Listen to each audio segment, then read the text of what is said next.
내려놓음에 대해서 한번 좀 같이 묵상을 좀 해보려고 합니다. 먼저 오늘 그 본문 이야기의 내용을 들여다보면 지금 이게 하나님께서 이 아담을 만드셨는데 아담과 만들어서 하나님의 어떤 그 세계에 같이 교제하고 행복하게 또 그런 세계를 만드셨는데 아담이 죄를 범했죠. 그래서 이 세상이 다 이 죄악된 세상이 되었죠. 그런데 하나님께서 그런 세상을 그냥 멸하고 버리지 않으시고 이제 아브라함이라는 사람을 불러서 갈대아 우리에 있는 아브라함이라는 사람을 불러서 이제 하나님이 새로운 역사를 쓰시기 위해서 이제 하나님 부르셨잖아요.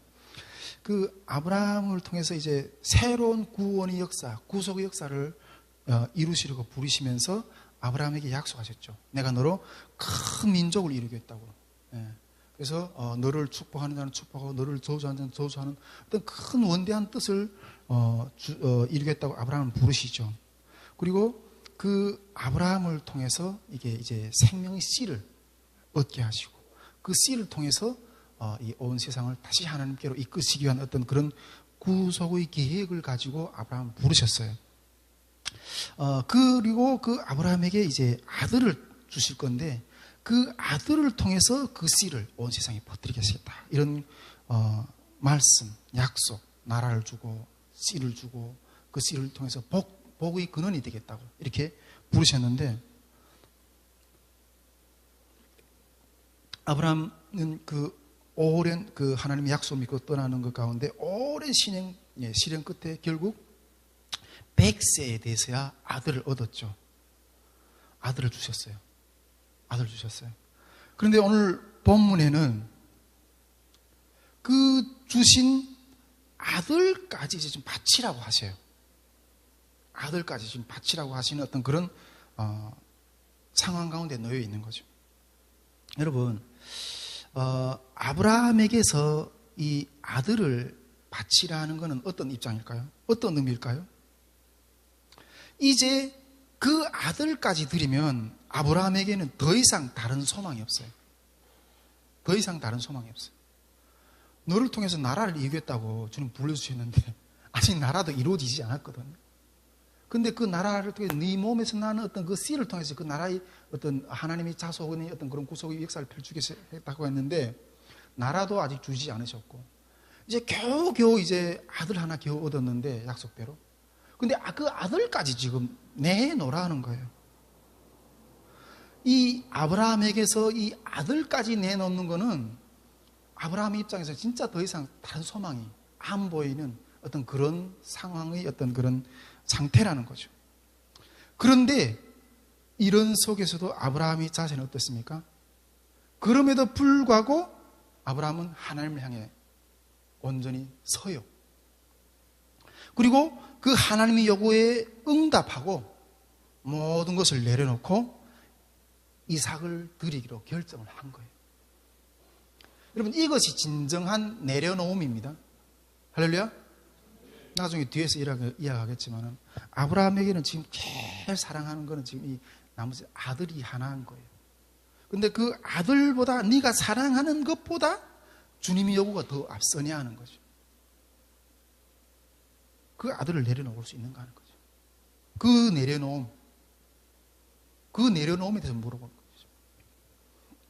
근데 여기에서 아브라함은 그 요구를 따르기 위해서 아주 단호하게 행동해요. 아주 단호하게 행동. 이 아들을 지금 하나님 바치라고 하시잖아요. 그런데 이 아들을 바치라는 이 요구를 주변의 사람들하고 상의하지 않아요. 네, 혈육과 상의하지 않아요. 자기 안에 사라조차도.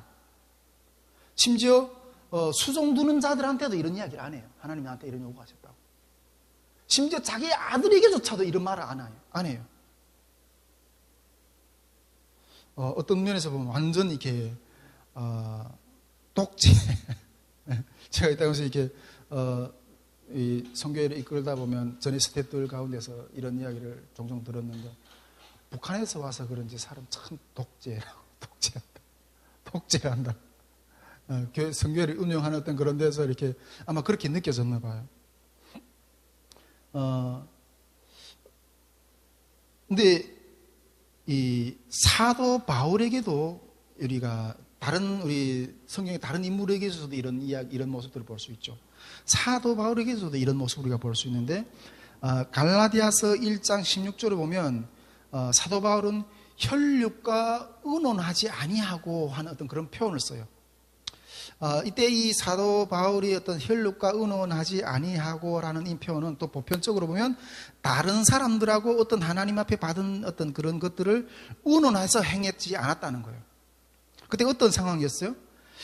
다메섹에서 예수를 만났죠, 사도 바울이. 그래서 그 만나자마자 가서 전도를 해요. 그런데 그 바울이 정체성을 믿어주지 않죠, 사람들이. 이때까지 다 그리스도를 믿는, 예수를 믿는 사람 다 핍박하고 죽이고 감옥에 끌고 가던 그런 사람, 어느 날 갑자기 이게 돌변해가지고 예수를 전하는 거예요, 우리 편이라고 하면서. 그러니까 이게 그 바울이 정체성을 인정해 주지 않죠. 근데 이때 바울은 그것을, 나는 하나님께로 이 사명을 받았기 때문에 이렇게 전한다, 이런 것들을 증명하기 위해서 예루살렘에 먼저 사도된 자들을 찾아가지 않아요. 그리고 오히려 아라비아에 가서 3년 동안 머물면서 하나님 앞에서 준비를 하는 시간들을 가지죠. 바울은 사람들이 어떤 그 정체성을 내가 전하는 이 메시지에 대해서 그 환경이 사람들이 이해해 주지 않아도 그것을 이해시키기 위해서 사람들한테 가서 나를 인정해 달라고 이렇게 혈육하고 상의하지 않았다는 거예요. 우리도 이런 것들을 통해서 보면 하나님께서 은혜로 우리를 부르실 때 혈육과 의논하지 않고 종종 갈 때도 있다는 거예요. 할렐루야? 네. 지난번에 우리 송혜철 목사님이 한번 잡혀가지고 중국에서 이렇게 나왔는데 또 가겠다고. 그 사주에 어떻게 가서 어떤 일을 만날지 알고 그렇게 가겠다고 하느냐. 그래서 떠나기 전에 이게 마지막 길이 될 줄 모르니까 그냥 친척들을 다 모아놓고 복음을 전하다 들어갔는데, 어쨌든 이 하나님께 기도하고 받은 것들에 대해서는 누가 이렇게 이야기해도 그냥 주님 앞에 내가 받은 건 내가 사명을 지키는, 이렇게 가는 어떤 그런 모습들이 종종 있다는 거예요.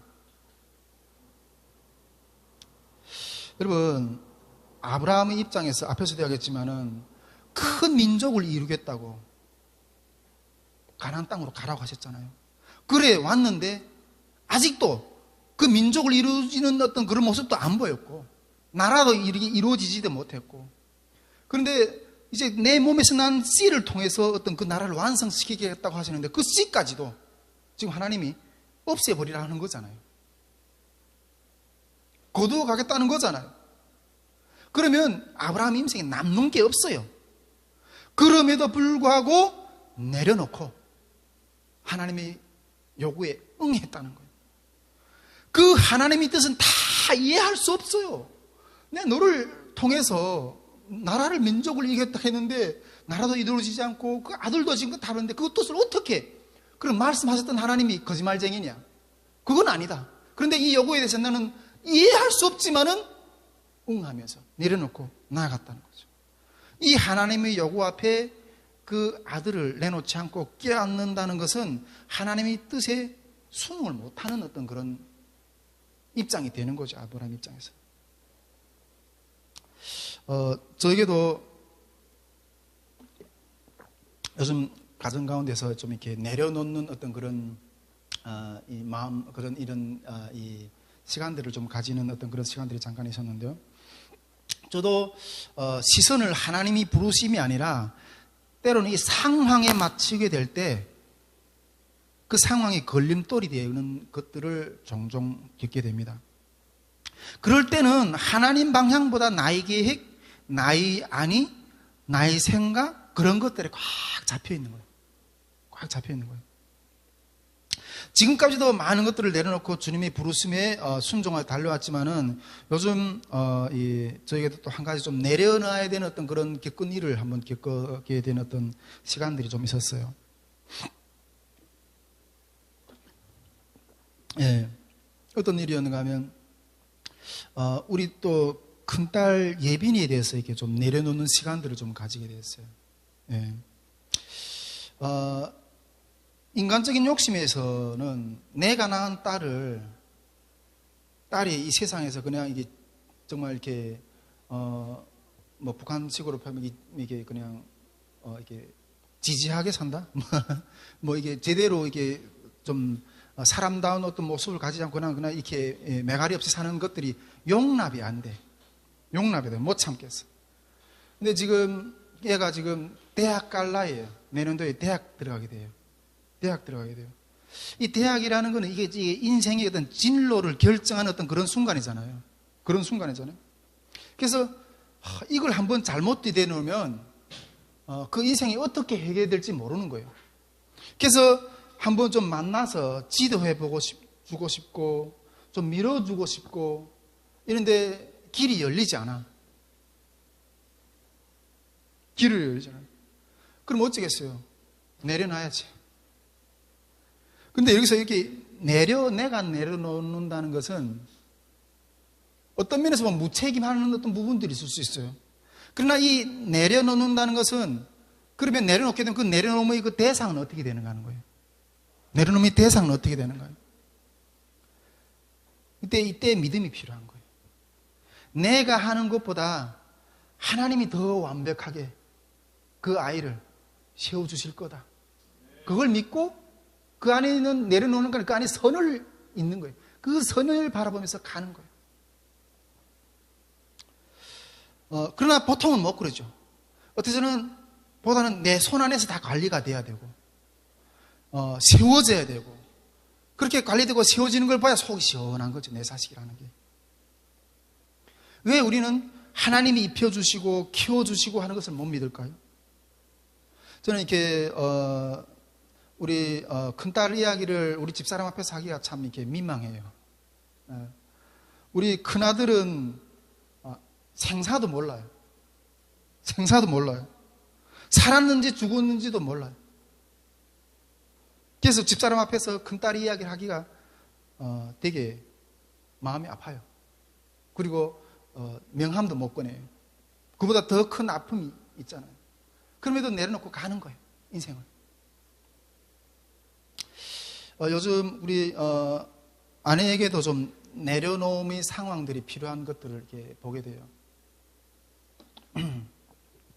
이제 신대원에 가야 되잖아요. 신대원에 가야 되는데 아까도 우리 기도 제목에 나눴지만 이게 우리 애들이 한나, 성결이 잘 이렇게 마음에 걸리는 거예요. 늘 그래서 그랬는데 뭐 집사람도 없는 상황 가운데서 한나, 성결이 제가 보는 건데 애들이 아프면 이게 감당이 안 되는 거예요. 정말 그런 것 같이 앞에 딱 이제 이제 들어가기 얼마 안 남았는데 지난주에 우리 애들이 막 아팠어요. 성결이는 아파서 막 열이 나가지고 병원에 입원하고 그런데 또 한나까지 또 막 열이 나. 둘이 다 그냥 막 열이 나가지고 이런 상황에서 우리 집사람을 신대원에 보내는 게 맞는가? 이러다가 뭐 어떻게 상황이 어떻게 펼쳐지 내가 어떻게 아는가? 그래서 지난주 토요일에 우리 집사람이 신대원 면접을 봤는데 제가 원래는 운전해서 집사람까지 이렇게 가서 신대원 갔다가 이렇게 오려고 했거든요. 애 둘이 아프니까 내가 뭐 운전도 못 하겠는 거예요. 그래서 우리 동한사님이 대신 운전해서 집사람을 신대원 가서 면접 보고 왔어요. 사람들이 우리가 보면 저는 이렇게 하나님 우리 집사람을 신대원 가는 것을 결정하셨다고 봐요. 네, 결정하셨어요. 하나님이 이미 그런 하나님의 결정이 이미 그 안에 있다고 생각해요. 이미 오래전부터 그런 마음들 많이 받았고. 그런데 주변에서 보기에는 우리 집사람 신대원에 가면 제가 애들한테 매여서 하나님을 집중 못할 수도 있는 것처럼 이렇게 보일 수도 있어요. 그런데 제 입장에서 보면 장기전을 하려면 장기전으로 이 선교의 길을 감당하려면 집사람이 제일 먼저 준비되어야 되는 거예요. 그래야 혼자서 아니라 둘이서 이 일을 감당할 수가 있는 거예요. 시편에 보면 혼자서는 천을 쫓지만은 둘이면 만을 쫓는다고 했어요. 10배. 네. 그래서 어려움이 있어도 집사람이 준비되어 가는 길을 우리가 이겨내면서 해내야 되는 거예요. 여러분, 이런 하나님의 어떤 사명의 요구에게 응했을 때, 딱 부름을 향해 나아가려고 할 때, 항상 걸리는 것들이 있어요. 어떻게 그 순탄도로처럼 나가겠어요? 근데 제일 뼈 아프게 걸리는 게 뭔가 하면 내가 제일 사랑하는 것들 있잖아요. 눈에 밟히는 거예요. 그것이 막아요, 우리를. 이것을 내려놓을 수 있는가 하는 문제예요. 이것을 내려놓을 수 있는 문제.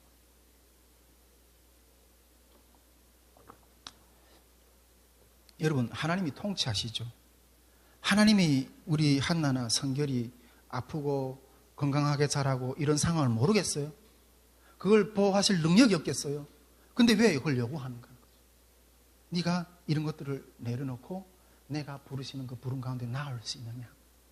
이 내려놓음, 그러니까 하나님이 자녀를 사랑하지 않아서도 아니고 우리에게 그 중심을 보고 싶은 거예요. 예, 하나님 주신 것도 하나님이시오, 취하시는 것도 하나님이시라고 고백했던 욥처럼 다 하나님이 이것으로부터 오신 것입니다 고백할 수 있는 그 마음이 있는가, 그걸 보는 거예요. 여러분, 이걸 내려놓을 수 있느냐 하는 거예요. 여러분, 그것이 내 사랑하는 자녀일 수도 있고 내 노후일 수도 있어요. 내가 이렇게 평생 아무 쌓아놓은 것 없이 이렇게 했다가 나중에 노후에 쪽박차서 내가 어떻게 살아가지? 그런 것조차 다 내려놓고 이 부르심에 응해서 나갈 수 있는가 하는 거예요. 전에 내가 신대원 다닐 때 그 신대원 교수님이 그런 말을 하시더라고요. 우리 신앙 안에서 우리가 내려놓읍시다 이런 말을 얼마나 많이 해요. 근데 우리 신대원 교수님쯤 하면 신학도의 시절부터 해가지고 해외에 나가서 유학도 하고 목회도 하고 박사 학사 다 길을 따고 이제는 이 세계적인 어떤 신학교에서 이 정교수로 그 위치까지 오래가서 얼마나 많은 어떤 그것들 넘어왔겠어요. 그리고 지금 쌓아진 것들이 얼마나 많겠어요. 이 권좌에 딱 앉아있는. 그러면서 이렇게 하는데 우리 신학도들은 이제 금방 시작하잖아요. 신학생들. 뭐라고 하는가 하면 뭘 내려놓을 게 있어야 내려놓지. 뭔가 이루어져야 내려놓을 수 있다고 생각한다고 이렇게 이야기하시는 것 같아요. 근데 그 교수님은 내려놓음에 대한 어떤 본질이 뭔지 모르는 것 같다는 생각이 들어요. 네. 여러분, 내려놓고 주님의 부르심에 응답해야 됩니다. 할렐루야. 요즘에 우리 그 탈북민 교회들 상황에 대한 이야기를 조금 또 한번 해보고 싶은데, 국내 탈북민 목회 상황들에 대해서 지난주에 조금 이렇게 마음 아픈 이야기들을 좀 들었어요. 저는 좀 이렇게 좀 추정하는 어떤 그런 흐름으로 좀 한번 이걸 좀 설명해 보고 싶습니다. 구체적인 데이터는 아니지만은 거의 맞을 거라고 봅니다. 우리 지금 그 한국에 3만 5천 명의 탈북민들이 들어와 있다 그러잖아요. 물론 한 몇 년 전이 데이터이지만은 요즘에는 많이 해외도 나가고 나이 든 사람들은 이미 소천하기도 하고 이러다 보니까 좀 줄어들긴 했겠지만 어쨌든 그만한 숫자가 들어와 있어요.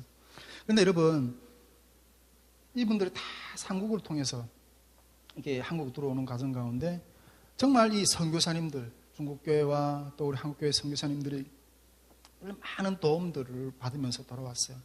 근데 중국에 있을 때는 거의 100% 하나님을 따르고 믿었어요. 그런데 그 중에서 하나님이 이 3만 5천 명이라는 숫자를 이게 한국에 들어오는 것을 허락하셨어요. 그런데 한국에 들어와서는 그 3만 5천 명 중에 한 30%? 한 30%가 교회를 다닐까 말까. 네. 어제는 애달본 게 없는 거예요. 그렇게 어떤 보호하나 어떤 교회를 통해서 의지해서 살아갈 어떤 그런 것들을 하지 않아도 되는 거예요. 그러면 한 30% 정도는 교회에 나오지 않을까 생각해요.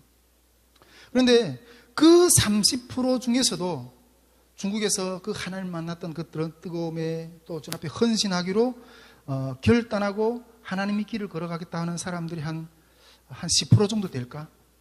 신학교로 들어가는 사람들 한 10% 정도 될까? 이런 생각을 해봐요. 그런데 제가 저도 신대원에 학부를 총신대 학부를 다닐 때 우리 후배들이 학년마다 해마다 많이 들어오더라고요. 그런데 한 학기가 채 지나가지 않았는데 안 보이는 얼굴들이, 우리 탈북민 신학생들 안 보이는 얼굴들이 여럿이 되더라고.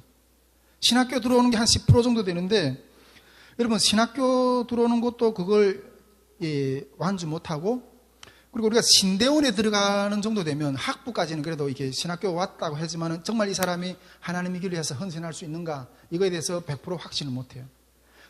신대원까지 간다, 이거는 진짜 내가 이 길을 가겠다, 진짜 내가 주님을 섬기는 어떤 그런 주의 종의 길을 가겠다, 이렇게 결단한 사람들이에요.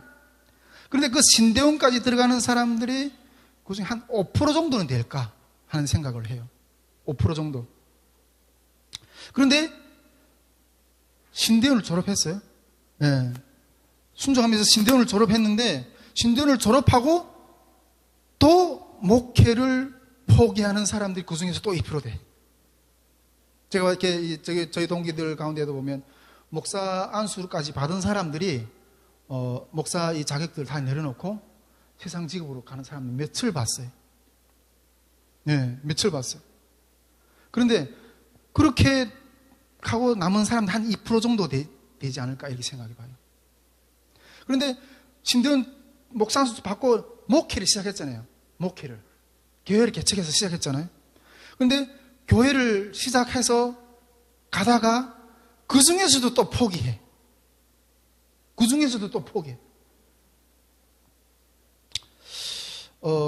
지난주에 거의 목회를 포기하려고 하는 어떤 그런 우리 탈북 목사님 이야기를 사정을 들으면서 그 목사님한테 이렇게 우리 지난주에 이렇게 그 세미나를 했잖아요. 근데 우리 장로님이 탈북민 교회들 한 5개 정도 이렇게 후원을 좀 하고 싶다 이래가지고 그 목사님한테 전화를 했어요. 하루 종일 전화를 안 받더니 결국 이렇게 전화를 받으시더라고요. 이게 어떤 장로님이 이렇게 목사님께 탈북민 교회를 후원하고 싶다고 이렇게 계좌번호를 달라고 한다니까, 그분이 이렇게 하루 종일 아파서 누워 있었는지 전화 받는 게, 아이고 하나님이 또 천사를 보내주셨네요. 천사를 보여줘. 그 힘을 잃어갈 때 그게 하나님이 손길이 돼서 또 그게 힘이 돼가지고 조금 버티는 그런 마음을 좀 느꼈어요. 여러분, 지금 남아있는 사람들이 통일 선교를 향해서 우리가 준비하는데 막 이렇게 거대하게 뭐 이렇게 한다고 하자, 외치기는 하잖아요. 그런데 이 계주선상에서 달려가는 자들이 다 떨어지고, 지쳐서 떨어지고, 이래서 떨어지고, 남아서 달려가는 사람들이 몇이 안 돼. 근데 그 남아서 달려가는 사람들조차도 자기 힘으로 연명하는 게 아니라 여러 사람들이 어떤 손을 의지해서 겨우겨우 연명해 가고 있다고 저는 보여져요. 네, 여러분, 저는 숨이 떨어지는 순간까지라도 끝은 봐야지. 끝은 봐야지.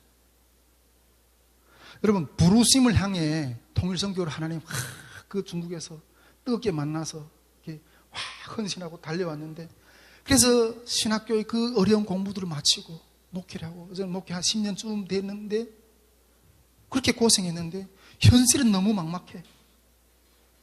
그냥 앞이 그냥 종이짝처럼 사연 거야, 사연 거야.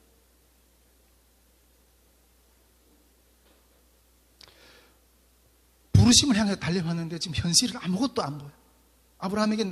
아브라함에게 민족도 이루어진 것도 아니고 그나마 남은 아들까지도 내놓으래. 이게 통일 선교 현실입니다.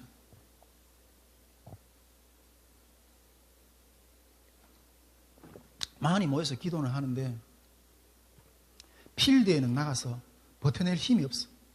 그래서 이 분위기 있는 곳만 따라다니면 기도하면, 기도했던 그런 역사가 어떡하냐, 이렇게 무리들 따라다니면 뭔가 이렇게 자기도 그 안에서 뭔가 실체가 있는 것처럼 느껴지는데, 현실에 씨를 뿌리고 땅에서 추수를 해내는 그런 땅들에는 그냥 사막같이 다 말라버렸어. 그럼 한국교회 목회 현실은 어떨까요? 아까 우리 김희성 목사님 기도 제목을 드리면서 참 이렇게 우리 중보하게 되는 어떤 그런 마음들이 있게 되는데, 지난달 우리 탈북 목회자 연합회에서 이렇게 한 달에 한 번씩 이렇게 독서 토론하는 책이 가지고 독서 토론을 했는데, 독서 토론을 하면서 참 우리 목회 현실이 참 이 민낯을 계속 들여다보게 되는 것 같아요. 지난달 우리 책 주제가 이게 마이클 이스터의 편안함의 습격이라는 책을 읽고 토론을 했어요. 지금 현대는 너무너무 편해졌다는 거예요. 예, 현대는 너무너무 옛날보다 너무너무 편해졌다는 거예요.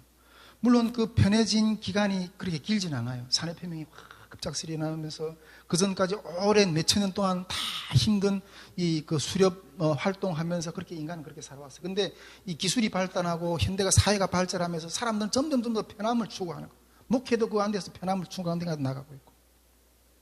물론 편해진다는 상황의 내용은 물론 다를 수는 있어요. 그 책에서 또 우리 토론하면서 지도 목사님이 그런 이야기를 하시더라고요. 여러분, 대한민국 국민들이 행복 지수가 얼마나 될까요? 높을까요? 이렇게 낮을까요? 이 행복 지수가 높은 나라들은 오히려 좀 후진국들, 이런 나라들이 오히려 행복 지수가 높다는 거예요. 가난한데, 우리보다는 훨씬 가난한데 오히려 행복 지수는 높대요. 그런데 그런 나라들이 있잖아요. 인터넷이 들어가면 불행해진대. 인터넷이 들어가고 이렇게 자기들이 살아가는 어떤 그런 형편과 주변의 사람들이 살아가는 어떤 그런 것들이 탁 이게 비교 의식이 생기면서 불행해진대. 인터넷이 들어가면, 정보가 들어가면. 그러면 그런 걸 보면 이 행복이라는 것은 어떤 면에서 상대적일 수가 있다는 거예요. 여러분, 이 닫혀진 사회에서 주변을 못 보니까 그 안에서 행복한 것처럼, 우물 안의 개구리처럼. 그런데 이 닫혀진 상태에서의 행복이 아니라 열린 사회 안에서의 행복이 뭐냐는 거예요. 다 열려진 상태 가운데서도 우리가 닫혔다는 것은 진실을 모르는 상황 가운데서 어떤 면에 속고 있는 면일 수도 있어요. 그런데 닫힌 사회가 아니라 열린 사회 가운데서 행복이라는 게 뭔가 하는 거죠. 목회자들은, 오늘 시대의 목회자들은 이 부분을 설명해내야 된다는 거예요. 이 부분을. 그렇다면 우리는 과거에 어려웠지만은 행복했던 7, 80년대로 회귀해야 되냐? 돌아가야 되냐? 물론 과거로 회귀할 수는 없어요. 불편함으로 다시 돌아가지는 못해요.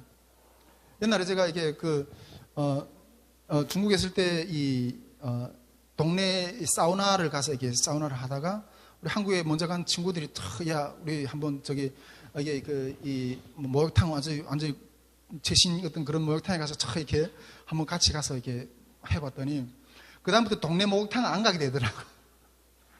예, 편한 고급지로 마사지 되고 다 이런 데 가서 돈이 들더라도 중돈 10원 내더라도 그런 데 가서 하고 싶은 거예요. 이 불편함으로 회개하는 거 쉽지 않아요. 이 의도적인 불편함의 현실은 무엇이니까? 의도적으로 그럼 나를 불편하게 만들어야 되냐? 이런 것 가운데 우리 야성, 이 신앙의 야성은 어떻게 세울 것인가 하는 것이 오늘날 목회자들의 과제라는 거예요. 현대 문명의 혜택을 누리면서도 어떻게 생명력을 유지해 나가야 되느냐.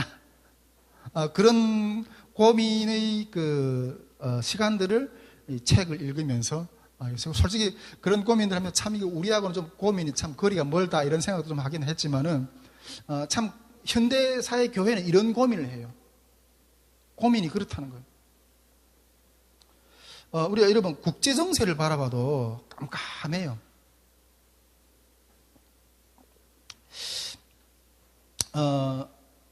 우리 한반도 통일이 여러분 지금 주변에 보면 어떻게 언제 될 것 같아 보여요? 통일 대한민국이 언제 될 것 같아 보여요? 제가 이게 전문가들이 각종 견해를 이렇게 많이 이렇게 정치 평론가, 그다음에 경제 평론가, 여러 가지 각계각층의 어떤 그런 이 전문가들이 어떤 강연들을 유튜브로 많이 이렇게 들으면서 들은 느낌인데, 제가 봤을 때는 판도가 어떻게 바뀔지 잘 모르겠어요. 판도라면 이 미중, 중국이 지금 엄청나게 이렇게 급부상해가지고 지금 미중 어떤 이 갈등, 이걸 계속 가고 있잖아요. 근데 결국 이렇게 달려가다 보면 결국 이게 전쟁이 일어날 수도 있겠다 이런 생각이 들어요. 근데 이게 한판 붙을 때 우리 여기 중국 선교사님도 계시지만은 만일 미국하고 중국하고 한판 붙는다고 했을 때는 아직까지는 그래도 초반 기세 싸움은 미국이 강할 것 같아요. 그런데 이 전쟁이 길게 가면 물량 싸움이거든요. 러우 전쟁을 보세요. 러시아가 그 자기 막강한 힘을 가지고 금방 끝낼 수 있을 것 같아요. 벌써는, 근데 저는 3년 넘게 끌고 있잖아요.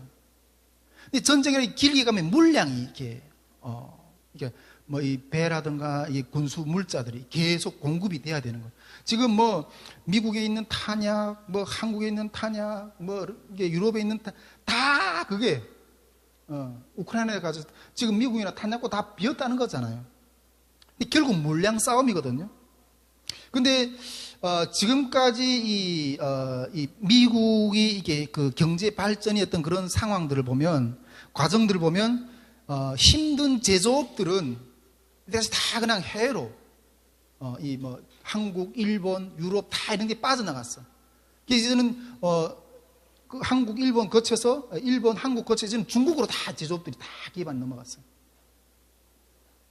그리고 미국은 이 금융업만 이렇게 엄청나게 발전시키고 있거든요. 근데 이 금융으로 붙으면 아직까지는 어떻게 될지 모르겠지만은 중국은 아직 이 금융 쪽에서 아직 완전 개방도 하지 않고 있어요. 예. 한국도 이 금융을 개방했기 때문에 이 IMF가 이렇게 겪었다는 어떤 그런 설도 있어요. 중국이 약해져야 한반도 통일이 어느 정도 그래도 가능성이 있어서 보인다고 저는 생각이 되는데, 근데 잘 모르겠어. 전쟁이 붙으면 미국 이 제조업들이 다 이게 없기 때문에 배라든가 이게 탱크라든가 이게 만들어낼 어떤 그런 공장들이 없어요. 그래서 우리 한국하고 지금 조선업, 원전 이런 것들 협력해가지고 한국에 있는 이 조선소를 이렇게 해서 여기서 배를 만들게, 미국이 군함을 만들겠다 그러는 거잖아요. 중국은 제2 도련선을 이렇게 지네 마음대로 그어놓고 배들을 그거 지키기 위해서 배를 엄청나게 찍어내고 있는 거예요. 제가 드는 느낌은 그렇지만은 지금도 한국도 좌파 정부가 이렇게 딱 잡고 있고 들어와 있고, 그렇지만은 제가 봤을 때는 하나님은 당신의 뜻을 계획하시고 준비하시고 이끌어 나가고 계신다고 믿어요. 할렐루야. 우리는 시나리오 A, 시나리오 B, 시나리오 C 다양한 어떤 그 상황이 열렸을 때 우리가 어떻게 북한 복음화를 준비해야 되는가, 이런 것들을 상황별로 어떻게 펼칠지 모르니까 준비를 해야 된다고 생각해요. 제가 봤을 때는 이게 그 미국이 점점 힘이 빠지게 되면 미국이 이렇게 한국이나 일본이나 이게 핵무장을 허용하는 길로 나갈 수 있다고 생각이 돼요. 요즘에 이번에 에이펙 그 경제 그 회담을 통해서 우리 한국이 핵잠수함, 이게 그 잠수함, 그걸 이렇게 지금 개발하도록 허용이 됐잖아요. 옛날에 이 미국이 소련을 견제하기 위해서 이 독일을 이렇게 2차 세계대전 패전 국가였잖아요. 독일은 무장을 가질 수가 없었어요. 그런데 소련을 견제하기 위해서 독일이 무장을 풀어줬어. 독일이 재무장할 수 있도록 견제를. 그러니까 이게 미국이 혼자 힘으로 중국이 견제 안 되니까 이 동맹국들, 일본이라든가 한국들이 좀 강해지면 이게 연합해서 이게 연합전선을 펼칠 수가 있거든요. 그래서 한국이 앞으로 이 핵무장의 길로 이렇게 나가는 어떤 그런 것들은 아마 기정사실화 되지 않을까, 저는 그렇게 생각하게 됩니다. 그렇게 했을 때 그런 어떤 이 정세나 어떤 그런 판도 가운데서 남부의 길이 교류가 열릴 수 있는, 미국의 소련이 뭐 핵무기가 없어서 망했어요? 구소련이? 아닌 거예요. 하나님이 주관하시는 역사를 우리가 어떻게 펼칠지 모르겠지만은 어쨌든 대비를 하고 있어야 되는 거예요. 할렐루야. 국제 정세도 이 미중 갈등이 어떻게, 양산이 어떻게 펼쳐질지 잘 모르겠어요. 그렇다면 여러분, 그럼에도 불구하고 통일 한반도, 북한 복음화가 어떻게 이루어질지 앞이 지금 점점 더 안 보이고 그런 것처럼 했지만, 그럼에도 불구하고 결론적으로 부르심에 서 있는 자들은 전진을 해야 된다는 거예요. 내려놓고 전진을 해야 된다는 거예요. 앞에서도 이야기했지만 다시 설명하지만 아브라함의 입장에서는 아직 큰 민족도 이루어지지 못하고 그런 것 가운데서도 아들을 통해서 나라 민족을 이루겠다고 하시는데 그 아들마저도 내놓으라고 하시는 그 가운데 다 이해할 수 없지만 우리는 걸어가야 된다는 거예요. 할렐루야. 탈북민 목회 현장의 현실도 점점 더 어려워지고 국제정세의 현실도 어떻게 될지는 모르겠지만은 그럼에도 불구하고 우리는 통일한국, 저 북한 영혼들의 구속을 향하신 하나님의 계획이 부르심이 분명히 있음을 믿고 걸어가야 된다는 거예요. 아브라함은 그걸 내려놓고 진짜 아들을 죽이려고 했어요. 22장 뒷구절에 보면 진짜 아들을 제단을 얹고 죽이려고 했어요. 진짜 죽이려고 했어요. 그때 하나님이 죽이지 말라. 하나님 살리셨죠. 다른 양을 예비해서 이렇게 제물로 드리게 하고 아들을 살리게 하셨죠. 그것을 보고 성경은 뭐라고 했습니까?